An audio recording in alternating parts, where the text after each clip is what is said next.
और चौकर चलता केहू और से हम देखी ले रोजे इहे गौर से और चौकर चलता केहू और से रोज करते हैं क्या सब मुझे है पता आप ही बोलिए क्या ये बात सही है। तुमसा कोई प्यारा कोई मासूम नहीं है, तुम जान हो मेरी तुझे मालूम नहीं है। तुमसा कोई प्यारा कोई मासूम नहीं है, तुम जान हो मेरी तुझे मालूम नहीं है।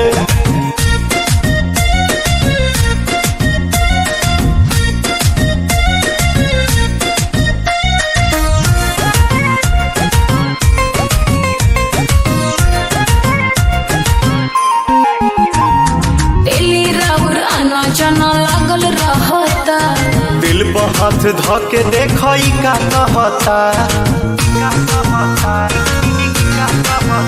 हाँ डेली राउर आना जना लागल रहता तो दिल पर